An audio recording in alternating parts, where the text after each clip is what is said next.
Passons maintenant à notre dernier invité, Michel Develay, professeur de sciences de l'éducation à l'Université Lyon 2. Il est interviewé par Naya de Bahreïn et Alexandra de Londres.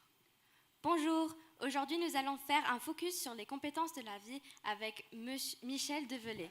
Bienvenue, nous sommes ravis et honorés de vous accueillir pour cette interview. Je suis aussi ravi que vous l'êtes.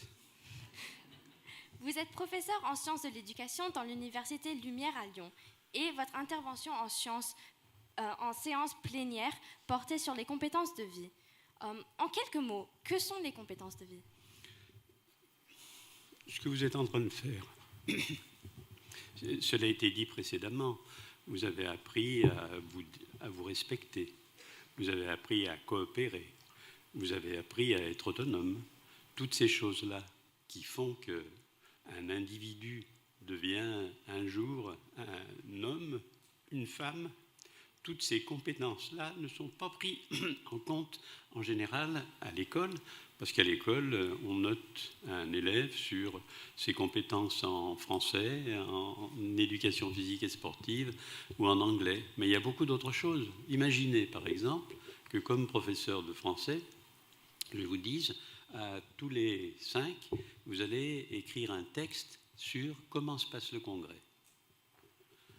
Vous allez avoir besoin de la capacité à écrire en français, à faire une phrase, mais vous avez besoin aussi d'échanger, de créer quelque chose. Et toutes ces compétences-là, qui sont des compétences pour vivre, pour exister, sont des compétences qui sont utiles toute la vie. C'est pour ça qu'on les appelle des compétences de vie. Merci. Et en quoi la prise en compte des compétences de vie aide-t-elle les élèves dans leur parcours éducatif ? Mais d'une part, parce que je crois qu'elle les aide à prendre conscience d'eux-mêmes. Elle les aide, en quelque sorte, à se dire, ben oui, moi je suis autonome, je suis capable de faire tout seul, ou bien on les aide dans la mesure où elles leur permettent de dire, ben oui, moi j'aime coopérer avec d'autres, j'aime faire des choses que je ne savais pas faire, moi je suis capable de... Mais toutes ces compétences-là, je suis capable de, point de suspension, quand demain vous irez travailler, vous serez embauché par quelqu'un qui ne sera pas intéressé seulement par votre niveau de diplôme, mais qui sera intéressé par la capacité que vous aurez de faire en sorte qu'une équipe soit à même de travailler, de faire en sorte d'être créatif, de faire en sorte, le thème a été utilisé précédemment, de développer un esprit critique. Merci. Il y a de nombreuses web radios dans les établissements du réseau de la MLF. En quoi peuvent-elles aider à l'acquisition des compétences de vie ? Je pense que chacune d'elles a sans doute des objectifs qui lui sont propres, et chacune d'elles, d'une certaine manière, fait exister une culture qui spécifie, qui personnalise ce que sont les établissements de la MLF.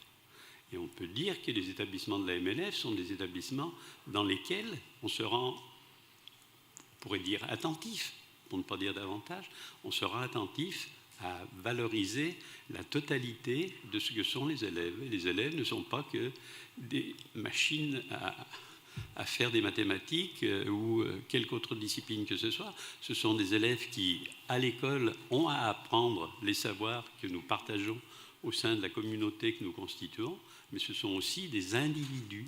Le terme a été utilisé, je ne sais plus, par M. Cerisier, le terme d'individuation.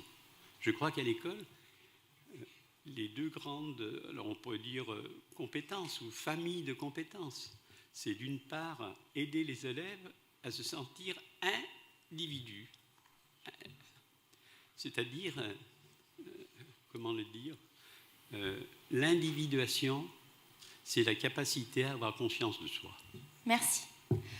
Merci d'être venu au micro de la web radio du Congrès. Et bonne continuation. Merci.